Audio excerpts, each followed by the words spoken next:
no livro de Êxodo.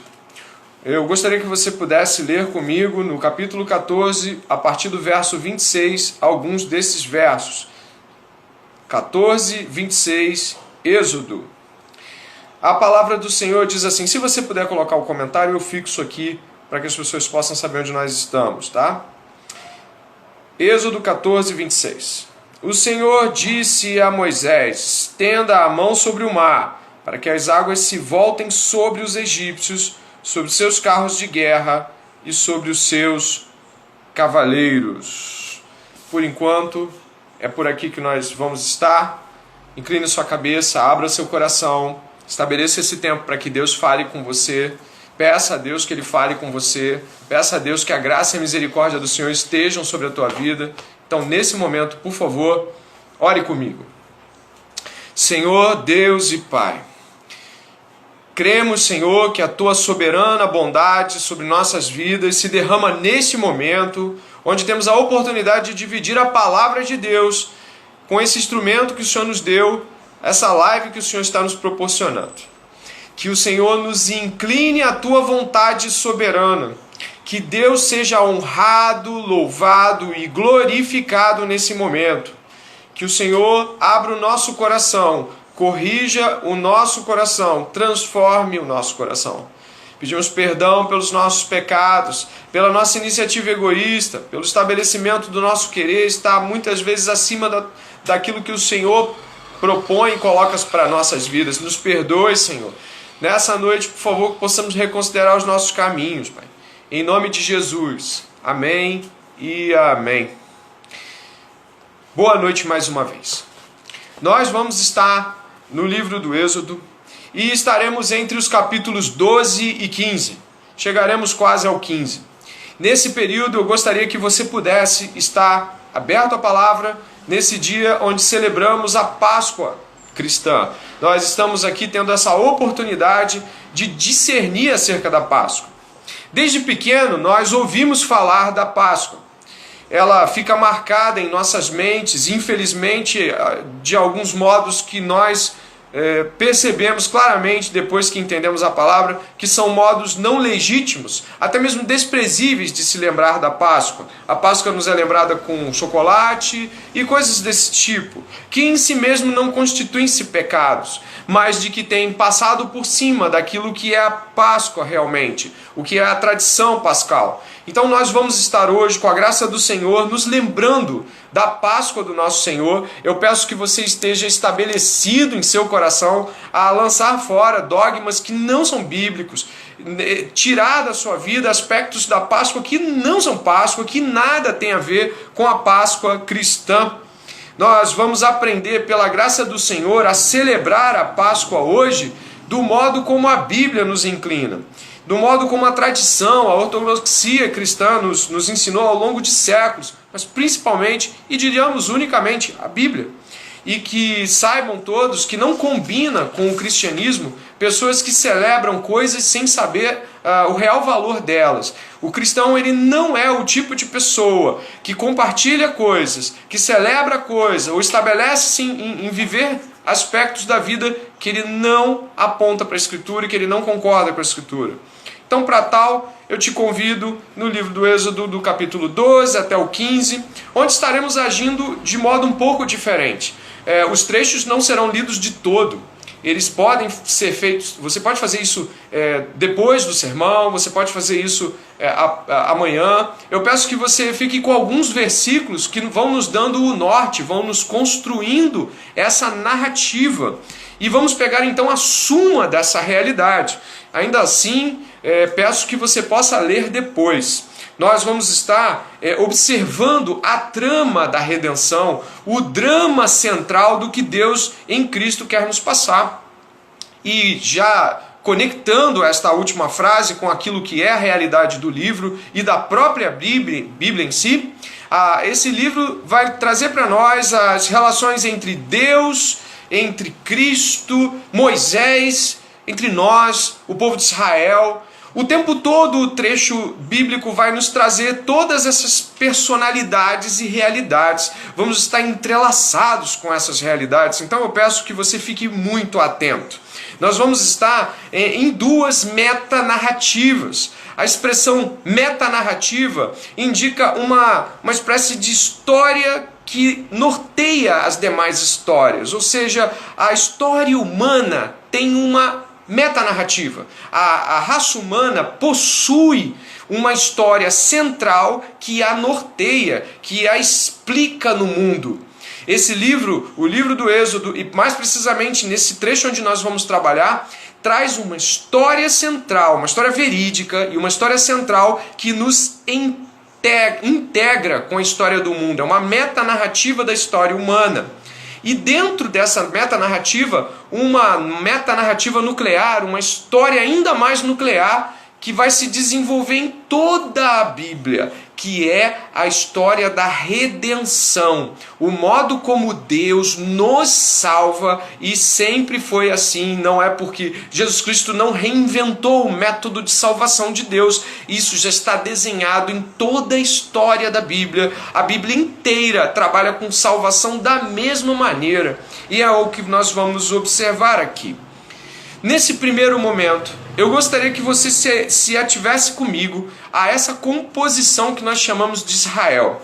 Israel é uma palavra que significa príncipe de Deus. Israel, ou seja, o príncipe de Elohim, o príncipe de Deus. Israel é um povo que Deus construiu a partir de Abraão.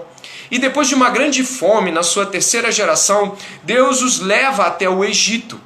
Essa estada no Egito dura 430 anos. Eu gostaria que você pudesse olhar na Bíblia para que você pudesse entender que o Êxodo capítulo 12, verso 40 diz assim: ora, o tempo que os filhos de Israel habitaram no Egito foi de 430 anos. Êxodo 12, 40. Nós então temos um povo chamado povo de Deus, escolhido e separado por Deus, para que neste povo Deus construísse essa história de salvação. 430 anos no Egito, esses 430 anos do povo de Israel no Egito foram marcados pelo governo de faraós. Os faraós, eles não eram apenas governantes, como temos um presidente ou um primeiro-ministro.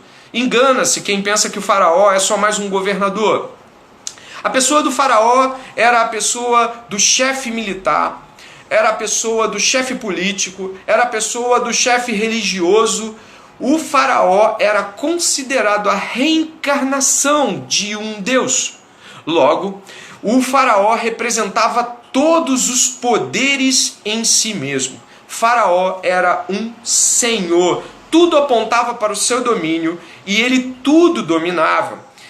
Preocupado com o crescimento dos israelitas, do povo hebreu dentro do Egito, Faraó ordena de que os israelenses sejam oprimidos. Então ele coloca mais cargas, ele coloca mais pesos, ele coloca mais trabalho para que eles possam gemer e assim talvez desfalecer e crescer menos, morrer. Mas isso não acontece. Deus dá graça e os hebreus, os israelenses, eles vão além, eles crescem mais ainda.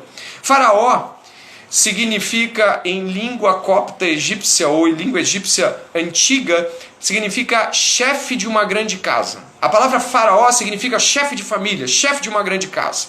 É assim que Faraó representa para aquelas pessoas. Ele é o grande pai, o grande senhor e o Deus delas. Ele tem domínio sobre os elementos da natureza, segundo eles. Faraó é o senhor que, se não for agradado, o Nilo, que era tão importante, o rio Nilo, poderia sofrer, né? Ele poderia não dar a frutificação lateral que a gente tem. O Nilo, ele enche as margens, então as pessoas plantam as margens do rio Nilo. É assim até o dia de hoje.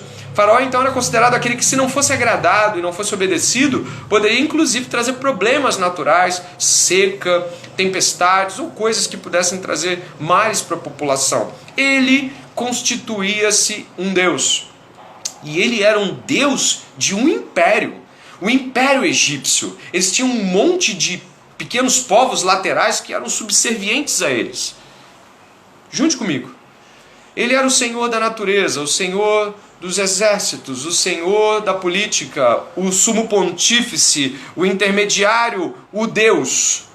Ele era um senhor de um império. E por 400 anos, 430 anos, essa foi a realidade do povo de Israel. Eles foram regidos por faraós. Só que quando já no fim, nos seus últimos 50 e poucos anos finais de escravidão, ou seja lá o que for, eles passaram de servos, ou seja, podendo sair, eles passaram a ser escravos. O último faraó e o penúltimo começaram a oprimi-los de tal forma que eles estavam desesperados já. Então aquela condição de servidão, sabe? Aquela coisa assim, não, eu sou servo, eu posso sair a hora que eu quiser, eu estou aqui prestando um serviço, a hora que eu quiser eu vou embora, aquilo acaba. E no fim das contas, o que nós temos são pessoas que de servos voluntários se tornaram escravos. É isso que acontece aqui. E é impossível não lembrar de nós mesmos. É por isso que eu disse para você que nós vamos estar tratando da história do Egito, de Israel, de Deus, do povo e de nós. A Bíblia diz que, em Colossenses capítulo 1, verso 13, de que Ele, Deus em Cristo, nos libertou do império das trevas. A Bíblia fala que o modo como o dirigente, o Satanás opera no mundo é ter um império. A Bíblia nos coloca na dimensão de quando não em Cristo, estarmos em tutoria, em mando de um império, o império das trevas. Também diz em Efésios 2:2, Paulo chama este governador desse império de príncipe das potestades do ar. A Bíblia ainda assim nos assinala, além disso, ela diz que a nossa condição, quando estamos dentro da vivência do pecado, é de escravidão.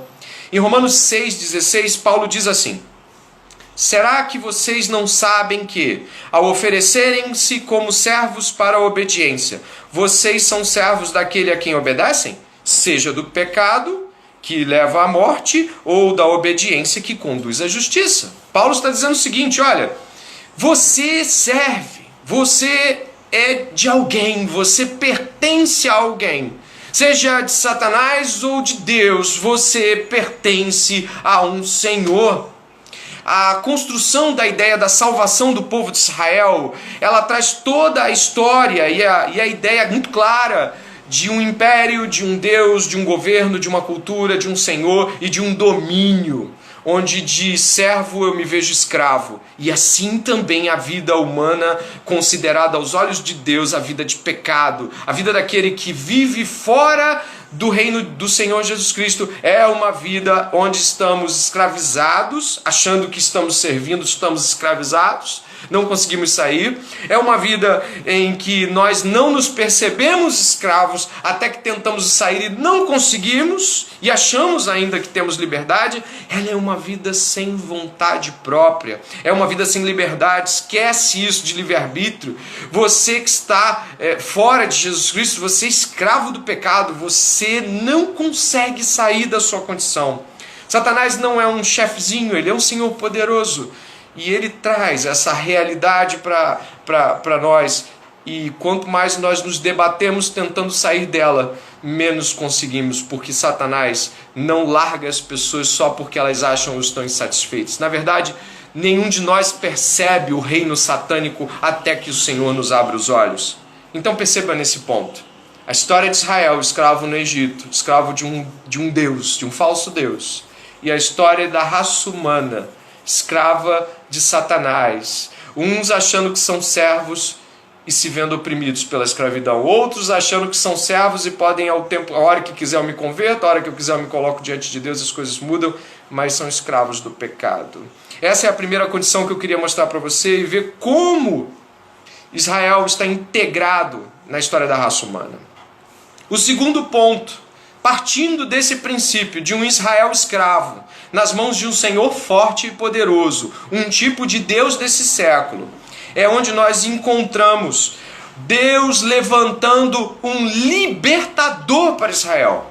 Deus ouve o clamor do povo. Nós encontramos isso aqui no livro de Êxodo. Você pode ir comigo, por favor, ali no capítulo 2, verso 23, onde diz assim: decorridos muitos dias, o rei do Egito morreu, e os filhos de Israel gemiam por causa da sua escravidão. Eles clamaram, e o seu clamor chegou até Deus. Deus ouviu o gemido deles, e lembrou-se da sua aliança com Abraão, com Isaque e com Jacó.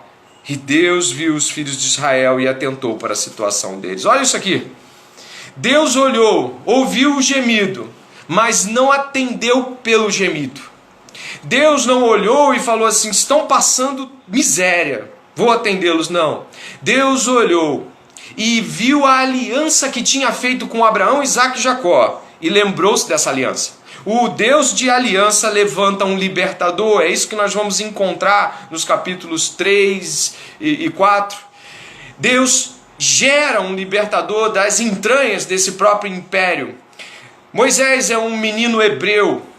Naquele momento, o faraó, vendo o crescimento do povo, manda matar um monte de bebês e meninos e lançados no rio ou mortos a fio de espada. Esses bebês hebreus, foram mortos a mando de faraó. E Moisés é poupado, colocado num cesto, que vai ser levado por Deus até as mãos de uma princesa do faraó, da filha do faraó, e ela o cuida como um bebê. Ele passa 40 anos na corte. Então, após se revoltar contra o modo como um hebreu era tratado, ele acaba fugindo, mata um homem, foge, sendo perseguido por faraó, e passa 40 anos nas terras de Midian, onde trabalha como um pastor, até que Deus o chama com 80 anos. A partir daí, esse libertador, chamado Moisés, é levantado por Deus. E aí que eu quero que você perceba: Deus confere poderes a Moisés. Deus dá a Moisés poderes para que ele manipule a natureza. Poderes para que ele possa colocar a mão e ver sua mão em chagas, e seu peito em chagas, e ele tire de volta e esteja curado. Para que lance um bastão no chão e vire cobra, e pegue pelo cabo, pelo final da cobra, e volte a ser um bastão. Coisas fantásticas. Deus dá a Moisés condições de operar milagres e, por que não dizer, juízos contra o Egito. Esses milagres que Moisés é capaz de fazer pelo poder de Deus são terrivelmente grandes. Moisés, pelo poder de Deus, é inclinado a transformar as águas do rio Nilo, que dava sustento àquele povo, em sangue. E seguem-se daí gafanhotos, rãs, escuridão, noite perpétua por dias. Isso tudo apontava para um outro nome. Assim como eles receberam Moisés como Salvador e Libertador, tudo isso apontava para Jesus, o Salvador. Deus o separou de um infanticídio feito por Herodes, que também queria matar as crianças para que um verdadeiro rei, um legítimo rei de Israel, não fosse descoberto. Jesus vai para o Egito e volta de lá com seus pais. Retorna, passa 30 anos no anonimato, até que Deus o levanta. Deus estava ali em Cristo e o levanta, e com 30 anos, Jesus começa a fazer milagres. Ele multiplica pão, ele cura pessoas, ele anda sobre o mar, ele ressuscita mortos. Olha aqui o paralelo. Deus levanta um libertador, Jesus Cristo. A história do Êxodo, ela encena, ela aponta, ela dramatiza a história da redenção. O Êxodo é uma espécie de história apontando para uma história muito maior. É uma analogia, uma figura de linguagem, embora seja uma realidade. O Êxodo é uma figura que aponta para a realidade de Deus em Cristo. Eu não sei se você já leu, mas em Deuteronômio 18:15, Moisés, já indo para os seus finais ali, guiando o povo, diz que Deus suscitaria um profeta semelhante a ele, e eles deveriam ouvi-lo. É o profeta Jesus Cristo. É para isso que o Êxodo serve para nós, como uma história que aponta para a grandiosa história da libertação do povo de Deus em todos os tempos e hoje também. Deus então levanta esse profeta poderoso, Jesus Cristo, que guiaria os filhos de Israel. Ele venceria exatamente ou analogamente tudo que Moisés venceu. Que maravilha! O faraó é agora o Império Romano, muito mais poderoso, mas também com a mesma ideia. O César é um deus. O César era considerado um deus.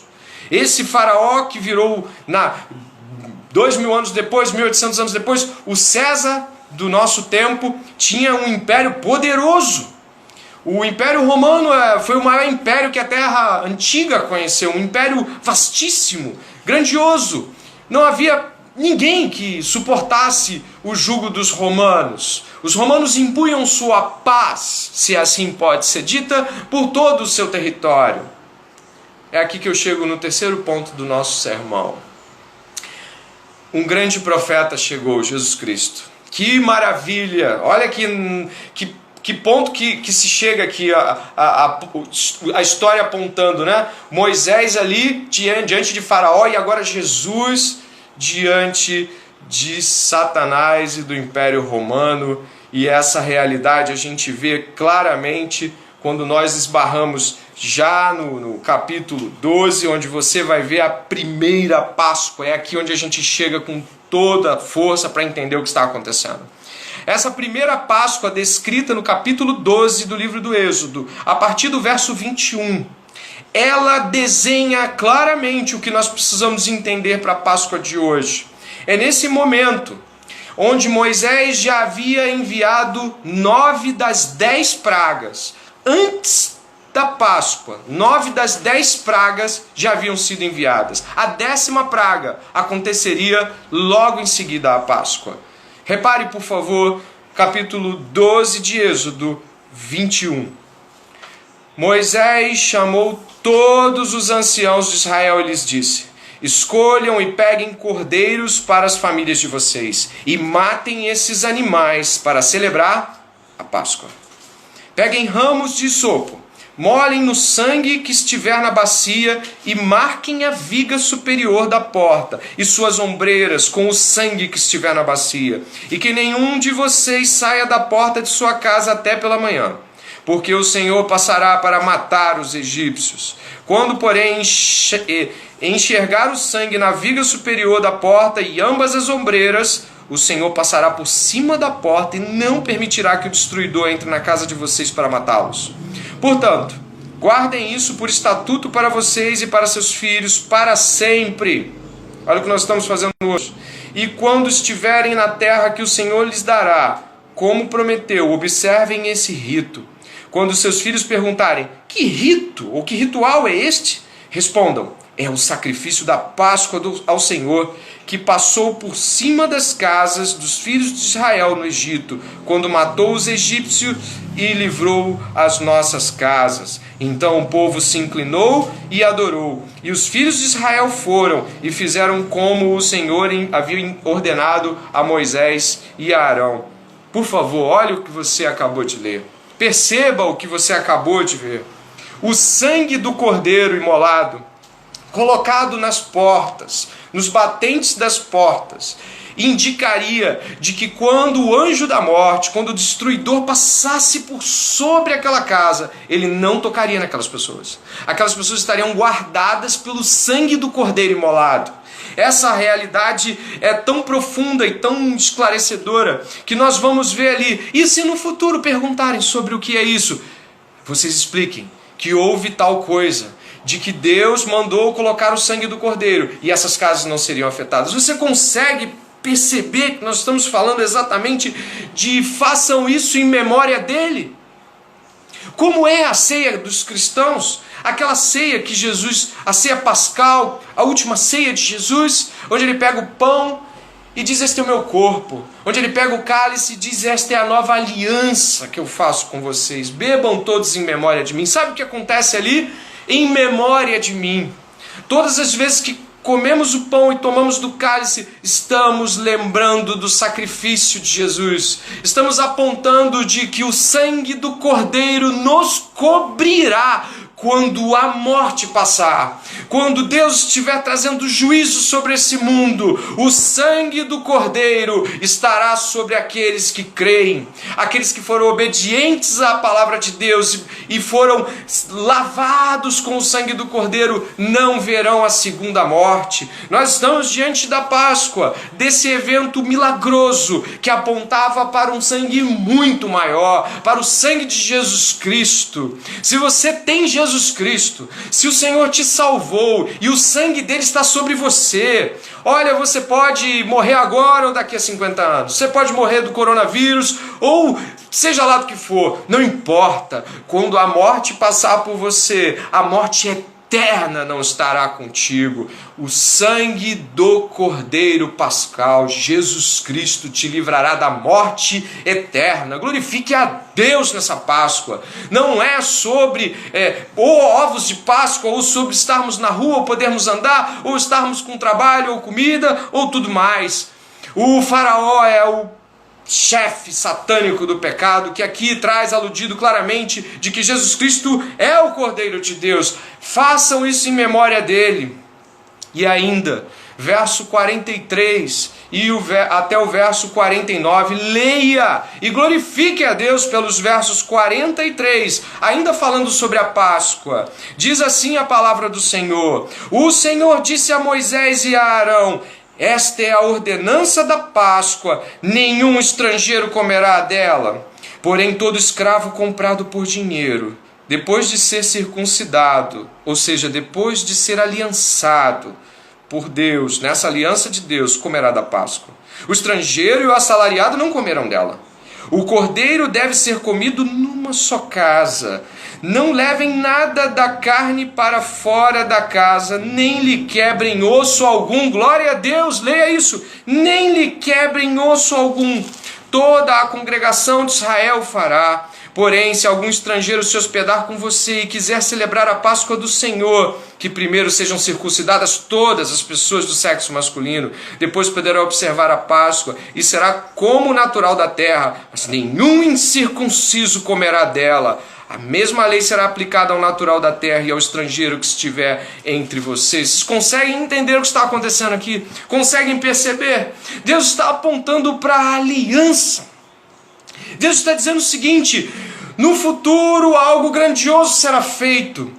A aliança do meu filho, a aliança daquele que foi imolado e que nenhum dos seus ossos foi quebrado, diz a Escritura. Eles não sabem aqui porque estão poupando os ossos do cordeiro, mas no futuro isso seria a profecia marcando os detalhes cabais da realidade do sacrifício de Jesus Cristo. O que nós temos aqui é a igreja sendo desenhada, a comunidade da aliança. Tomar ceia se você não é parte da aliança, olha o que está escrito aqui: nenhum estrangeiro tomará parte disso, a não ser que faça parte da aliança, a não ser que reconheça Jesus Cristo como Salvador, a não ser que reconheça a Páscoa. É disso que nós estamos falando nesse momento. A igreja está desenhada aqui. O cenário futuro de Israel é, na verdade, o cenário da Israel perfeita, a igreja do Senhor. A igreja que hoje glorifica o nome do Senhor está construída aqui em um drama que aponta para algo ainda maior. Cristo, sua morte e salvação, seu sangue, a ceia. A ceia é para aqueles que pertencem à aliança. Isso é muito sério. Isso é muito grandioso para Deus. Reparem, o sangue aspergido.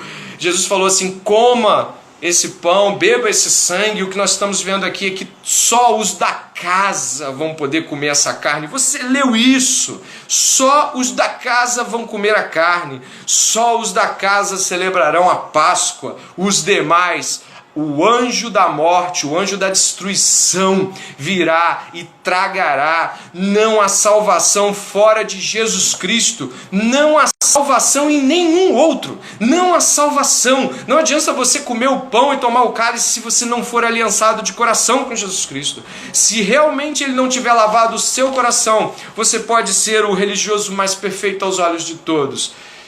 Mas Deus sabe. E você não poderá enganá-lo.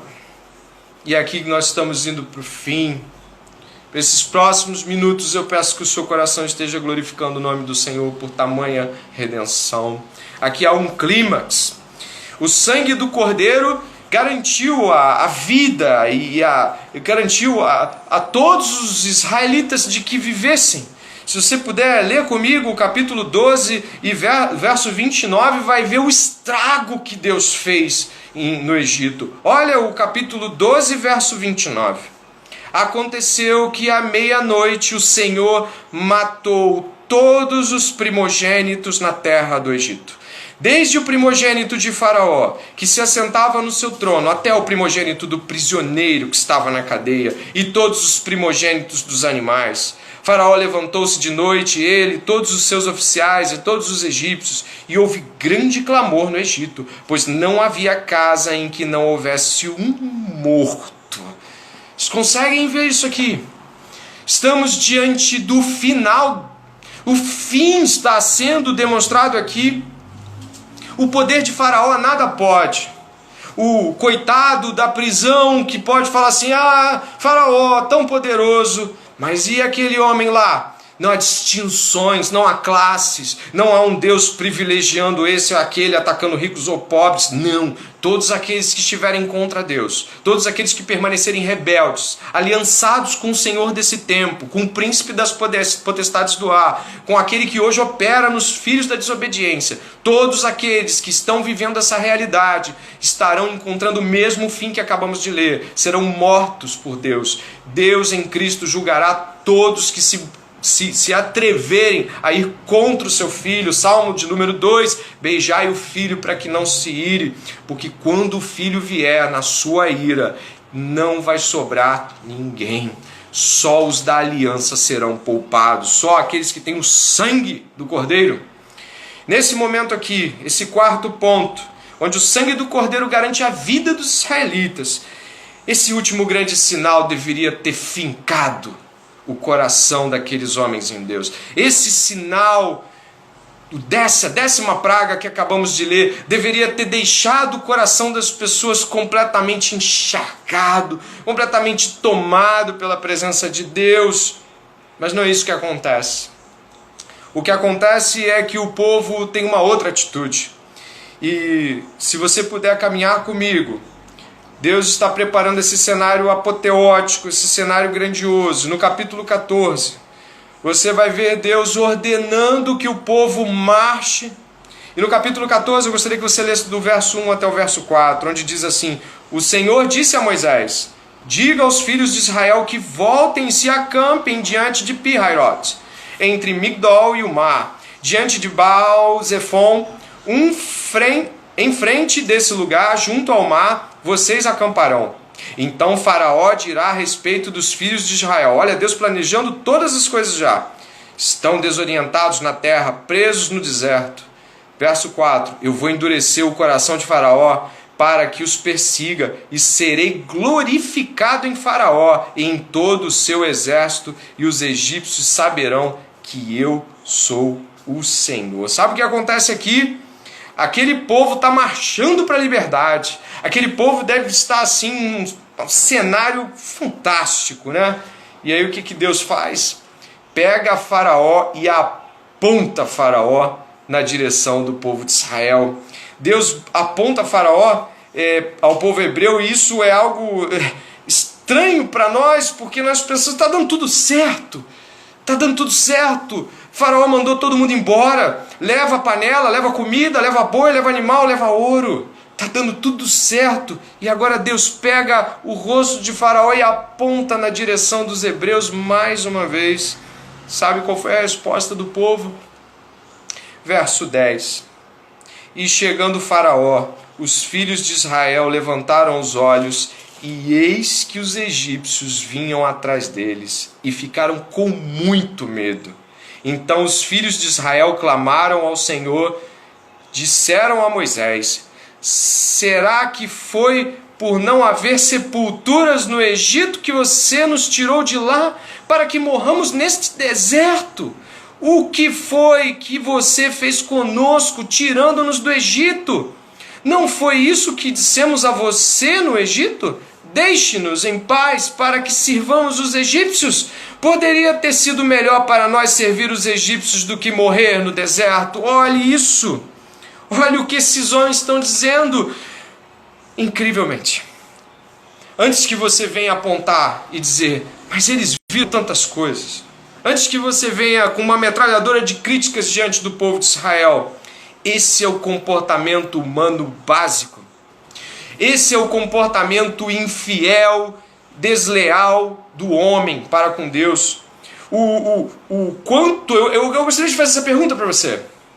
o quanto de sofrimento, medo e infelicidade são capazes de fazer com que você se esqueça das promessas de Deus. O quanto de dor e medo, angústia e insatisfação são capazes de fazer com que você recue das promessas. Ao invés de olhar para a coluna de nuvens que Deus colocava à frente, eles olharam para trás. Ao invés de olhar para aquilo que é algo maravilhoso e fantástico, uma nuvem se movendo em forma de coluna do alto para baixo, guiando o povo, eles olharam para Faraó. Warren Wiersbe fala no seu comentário sobre esse trecho e diz assim: a incredulidade consegue apagar de nossa memória todas as demonstrações que vimos do grande poder de Deus e todos os exemplos que conhecemos da fidelidade de Deus e sua palavra. O que eles dizem? Deixem-nos em paz, porque você não nos deixou em paz, Moisés. Olha agora, olha o que nós estamos tendo que passar. Nesse momento é que fica muito claro o coração daquele povo, que é o nosso coração. Esse é o coração de cada ser humano, infiel e desleal para com Deus, que quando vê a perseguição, se assusta, se amedronta e blasfema. Lembre-se de uma coisa, o pecado é o ambiente do mundo caído. O mundo caído respira e vive pecado. O pecado é o modo como o mundo se relaciona. O pecado é a linguagem da vida caída. Logo, a escravidão, preste atenção, a escravidão do pecado, e aqui a escravidão do próprio Egito, fornece um ambiente seguro, onde parece que a vida é normal e mais fácil. Essa é a condição que eles estão dizendo. Poxa, você devia ter nos deixado em paz. Isso me deixou inquieto quando eu estava lendo o texto. Deixar-nos em paz. Que tipo de paz eles queriam? John Bunyan, em seu clássico O Peregrino, ele fala de quando o cristão, personagem central do livro, entra numa cidade e vê uma grande feira, a Feira das Vaidades. Todas as pessoas estão comprando, vendendo, sorrindo. E quando John Bunyan e seu amigo entram na cidade, eles são estranhos para aquela cidade. Eles são julgados naquela cidade e o tribunal, aquele juiz mau, ele julga as pessoas, os dois, pelo olhar da cidade. A escravidão, lembre-se, o pecado fornece um ambiente aparentemente normal e seguro para a sua vida. Isso nos aponta para Jesus Cristo. Pense em todos os milagres que Jesus fez diante daqueles homens. Pense diante de você, se você visse Jesus Cristo andar sobre as águas. Pense como seria se você estivesse diante de 5, 8 mil pessoas e um homem colocando pães do nada dentro de um cesto, alimentasse todas as pessoas e ainda sobrasse 12 cestos de pães e peixes. Por favor, imagine o que seria olhar alguém diante de um cemitério e falando o seguinte: abram a cova. E então ele diz: vem. E aí Lázaro sai diante de todos e todos olhando aquilo, mas tem 4 dias que esse homem está aí sepultado, como agora ele pode estar vivo e depois banqueteando. Isso tudo, todos esses milagres foram vistos por aquelas pessoas. Mas isso não confere salvação a ninguém. Você ter sido sustentado em um tempo onde ninguém na sua casa tinha o que comer, ter chegado bolsas de compra caindo do céu, você ter tido a sua luz paga misteriosamente, aquele câncer ter sumido, todas essas realidades podem parecer que você teve grandes experiências com Deus, mas a maior delas é a experiência com o Espírito Santo salvando e convertendo o coração de alguém que passa a ser fiel a Deus por nada além da palavra de Deus. Ser levado até o limite da morte e ser perseguido quando imaginava-se que o Todo-Poderoso poderia ter impedido a perseguição. É aí que a história cristã começa para alguém. Sabe, Jesus fez aquilo tudo e foi para a morte. Isso não tem lógica para a gente. Isso não é a nossa versão de sucesso, não é o nosso apogeu. Eu vou repetir para você. Ser perseguido quando imaginava-se que o Todo-Poderoso podia ter impedido a perseguição, é aí que se estabelece uma realidade relacional. O mesmo Deus que te tirou do pecado não poderia ter impedido que tu ficasse passando por todos esses desafios. O mesmo Deus que te tirou do império das trevas e levou você para o reino do Filho do amor dele, não poderia tirar de você essa inclinação por determinado pecado, ou mesmo não poderia arrancar de você determinado tipo de comportamento com o qual você luta, ou não poderia tirar de você, às vezes, pessoas ao seu redor, familiares até mesmo que, puxa, você faz o máximo, mas é uma opressão, não poderia tirar de você julgos relacionados à perseguição cristã. O Deus que ressuscitou Jesus Cristo dos mortos não poderia lhe trazer uma vida mais fácil? Eu acho que esse é o pensamento daquelas pessoas quando elas cruzaram aquela fenda e estiveram diante do Mar Vermelho e falaram assim, não tem como sair daqui, e Faraó está vindo logo atrás. Pô Deus, se o Senhor já nos tirou de lá, por que não facilita? Essa é a ideia. Mas aí eu te advirto, essa postura de Deus em demonstrar seu poder e até certo ponto permitir a fuga e então nos permitir ser entregues aos nossos algozes é onde está o cristianismo. Jesus Cristo em Mateus capítulo 26, verso 53, aquele momento dramático do Getsemane, onde Jesus Cristo divide o pão e horas depois, após todas aquelas lindas palavras de João, capítulo 14, 15, 16, 17, quando Jesus é preso no Getsemane, e aí todo mundo está esperando que ele tenha uma reação. Pedro puxa a espada e ele diz assim para Pedro, Pedro, você acha que eu não posso pedir a meu Pai, e ele me mandaria nesse momento mais de 12 legiões de anjos? Mas como então se cumpririam as Escrituras que dizem que é assim que deve acontecer? Jesus Cristo sabe qual é o fim da história de todos aqueles que vivem a redenção de Deus. É ser retirados do império das trevas, é ser lançados e agarrados pelos braços de Jesus Cristo e depois ser maniatados à morte, ainda que nosso Pai enviasse ou pudesse enviar 12 legiões de anjos. É assim que é a vida cristã, e isso deveria nos nortear. O que temos então, agora eu me estabeleço nos 5 minutos finais, o que nós temos entre a Páscoa e a passagem para o Mar Vermelho é a nossa vida, é a vida de um cristão.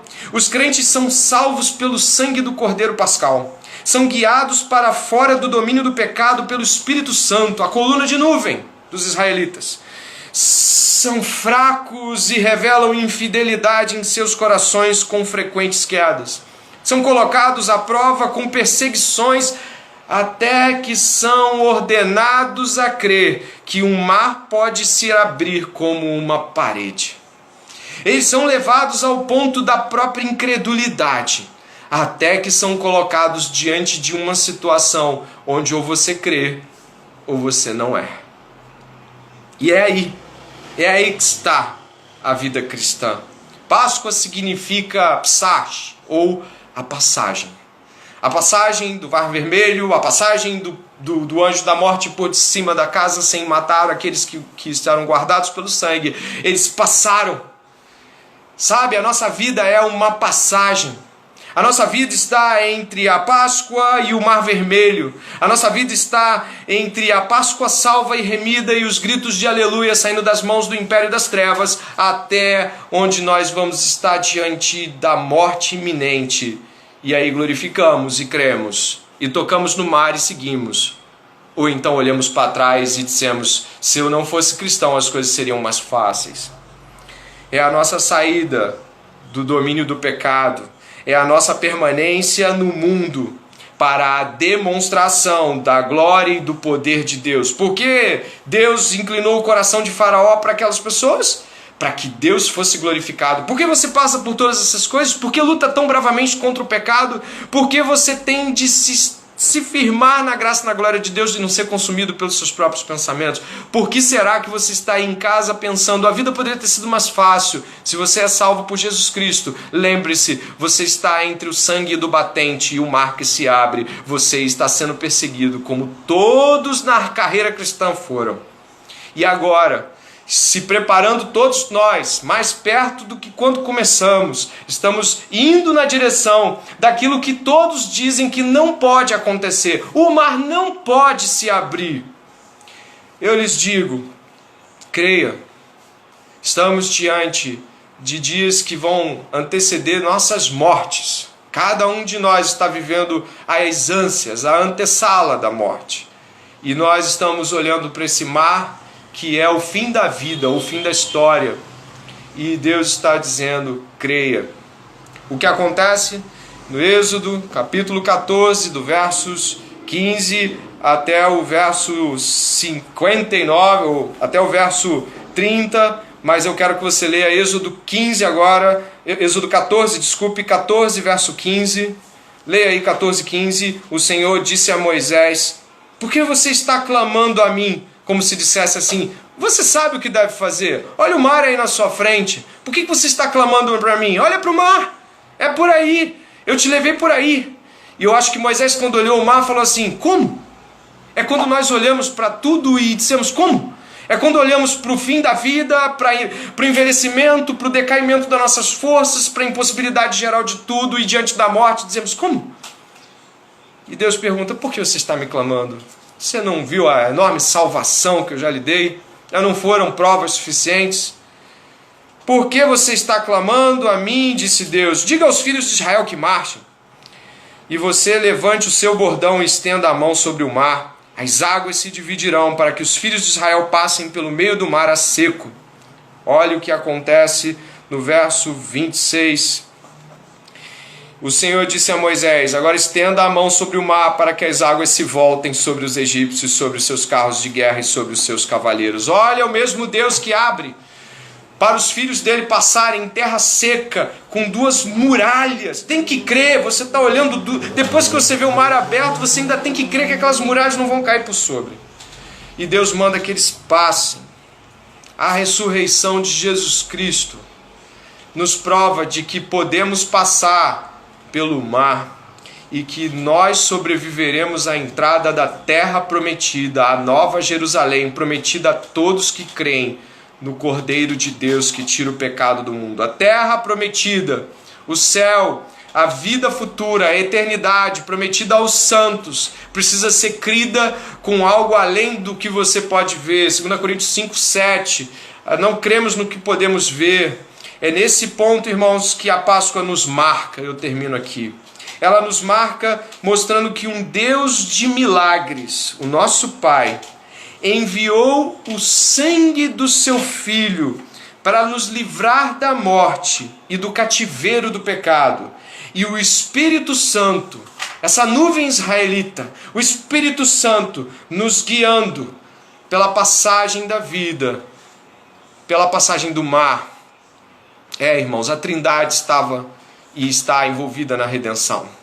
Eu gostaria que nesse ponto aqui você glorificasse o nome de Deus, que você pudesse dizer glórias a Deus nas alturas, obrigado, Senhor, que você pudesse compreender a grandeza da Páscoa cristã, de que ela já está desenhada desde muito antes do que nós estamos aqui vivendo, de que Jesus Cristo veio trazer os contornos finais, a obra-prima de Deus, e lá no Êxodo nós já tínhamos tudo isso, nós já tínhamos o sangue, nós já tínhamos o Espírito, nós já tínhamos todas as realidades que Deus queria que nós pudéssemos crer, e tudo isso foi dito e foi feito para que pudéssemos crer hoje e ser salvos se crermos. Preste bem atenção.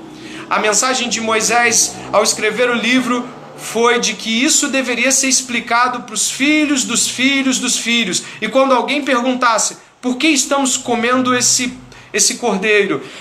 Por que estamos separando os ossos?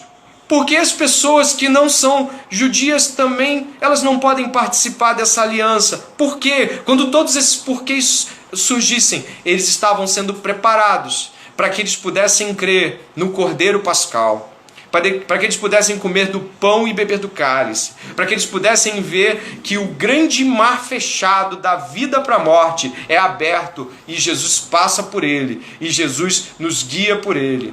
E hoje, em Cristo, eu clamo para que todos vocês que estão ouvindo essa mensagem possam saber de que Jesus Cristo nos deu a Páscoa e nos deu na Páscoa a sua própria vida, para que pudéssemos, em memória dele, lembrar de todas essas coisas.